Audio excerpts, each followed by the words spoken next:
ભવિષ્યકાળ એ પણ 4 અને એ પણ અંગ્રેજીમાં ઓળખવા કેવી રીતે, ચાલો હું તમને ઓળખતા શીખવાડું આ વિડીયો દ્વારા। હવે એના માટે જોશે એક ક્રિયા, તો સામાન્ય ક્રિયા તરીકે મેં લીધું છે ગુજરાતીમાંથી આવવું। હવે એને અંગ્રેજીમાં કહેવાય ટુ કમ।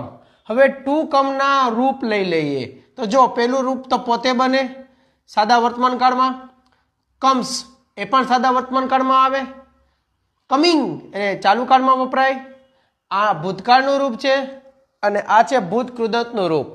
તો આ V1 આ V2 અને V3 આને આપણે થોડી વાર માટે સ્કીપ કરીએ તો આ V1 આ V2 અને આ V3 ટોટલ થઈ ગયા એક જ ક્રિયાના 5 રૂપ।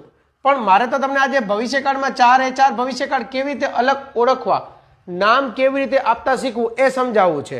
તો જુઓ, તમારી જે ક્રિયા છે ને કમ, એ કમ સાથે જ્યારે વિલ હોય તો જ ભવિષ્યકાળ બને। ફાઇનલ, કમ સાથે વિલ આવે અને વિલ સાથે કમ આવે, જય અને વીરુની જોડી હોવી જોઈએ, તો આ કાળનું નામ આવે, આ કાળનું નામ આવે સાદો ભવિષ્યકાળ।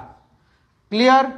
જ્યારે તમે સાદા ભવિષ્યકાળની સમજ લઈ લીધી છે ત્યારે જુઓ અહીંયા વિલની સાથે તરત જ ક્રિયાપદ આવી જશે, મૂળ રૂપ। ઓકે, હવે બીજા કાળની વાત કરીએ। વિલ, હા વિલ આવશે જ, આવવું જ જોઈએ, આવવું જ જોઈએ ને। આ વિલની જોડે બી લઈ લો, શું લગાડી દો? બી। વિલ બી લગાડવાનું રહેશે, ભૂલતા નહીં, ભૂલો ભલે બીજું બધું। વિલ બી પછી તમે જે ક્રિયા છે એમાં લગાડો ING, શું લગાડશો?